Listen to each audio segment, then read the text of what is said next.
Алматы қаласы бойынша сатып алу құқығынсыз 3 жыл мерзімге арендаға берілетін бағдарлама басталады. Наурызбай ауданынан Әлем Сити тұрғын үй кешенінен 2100 пәтер беріледі. Бұл өте көп мөлшердегі пәтер, яғни сіздің қатысып балдық шкала жоғары алып, сіз ол аренда иесі болуға сіздің мүмкіндігіңіз бар деген сөз. Бірақ биылғы негізгі көрсеткіш бойынша 60% отбасылы адамдар, 40% отбасылы болмаса да бойдақ адамдарға беріледі деген нақты алдын ала цифрасы берілген. Қазіргі бұл қысқартылды, бұрын 5 жыл еді, қазір 3 жыл көлемінде ғана беріледі. Сіз міндетті түрде кезекте.kz арқылы ғана өтінім бере аласыз. Оған ЭЦП қажет, және бұл өтінім беру үшін бұл сайтқа кезекте.kz-ге алдын ала регистрация өту керек. Ол документ тапсыратын кезде ол ұзақ уақытта алады.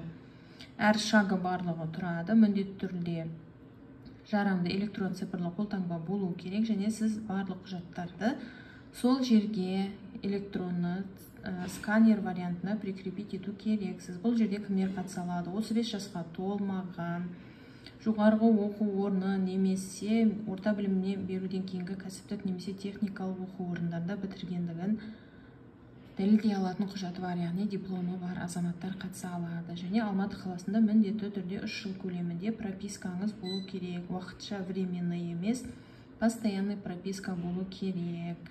Және сіз отбасылы азамат болсаңыз, ерте отбасын құрған азаматтардың ішінен 14 жастан асқан балаңыз болса, отбасы мүшесі болса, оның да міндетті түрде пропискасы болуы керек. Сондай-ақ үйдің әрбір мүшесінің отбасының атында 5 жыл көлемінде Қазақстан Республикасы бойынша ешқандай жылжымайтын мүлкі болмауы керек, яғни үй тіркелмеген болу керек, ол қандай жолмен болса да. Және сіз бұған сол күнгі жарайтын анықтама аласыз egov.kz-ден, әрбір отбасы мүшесіне аласыз ол справканы, сөйтіп оны да тіркейсіз.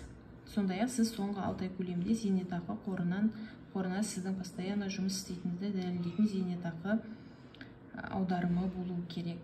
Сон тағы бір ерекшелігі, сіздің міндетті түрде депозитіңізде 138 мыңнан кем болмайтын көлемде ақша болуы керек, және міндетті түрде депозитіңіз болу керек. Ол банк нақты түрде анықталмаған, отбасы банк немесе кәсіби банк, сіз любой банктегі депозитіңіздің анықтамасын тіркей аласыз. Және қорытындысы балдық шкала негізінде болады. Ең көп балл алған адамның жеңу, яғни өту мүмкіндігі жоғары. Ол жерде балдық шкала сіздің отбасы құрған жылыңызға, отбасына балаларға, сондай-ақ сіздің еңбек өтіліңізге, депозиттің ашқан жылдарына қарайды негізінен. Және 3 жылға договор жасасасыз, егер өтсеңіз, договор мерзімі біткен кезде сіз ол үйді қайтадан өздеріне қайтарып бересіз. Бағдарламаға қатысу 11 желтоқсан күні басталады, яғни понедельник күні, дүйсенбі, және 15 желтоқсан күні ол бітеді. Ол жерде кім бірінші тапсырды дегенді негізі қаралмауы керек, бірақ сіздің балл міндетті түрде рөл ойнайды. Және бұл жерде мемлекеттік қызмет атқару міндетті емес, сіз жеке кәсіпкер ретінде де қатыса аласыз. Өтініш пен құжаттар кезекте.kz арқылы тапсырылады. Кезекте.kz-ға қалай тіркелу керек, барлығы алдыңғы видеоларда барып көрсеңіз болады. 2100 пәтер деген ол бұл кезге дейін арендалық үйде болмаған пәтерлер саны 1800, 1200 сондай болатын. Бұл жолы өте көп. Сіз егер өтіп жатсаңыз, полноценный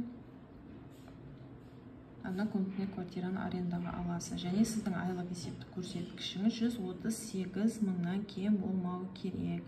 Отбасылы болсаңыз, сіздің отбасы мүшелеріне де есептелетін ескеріңіз.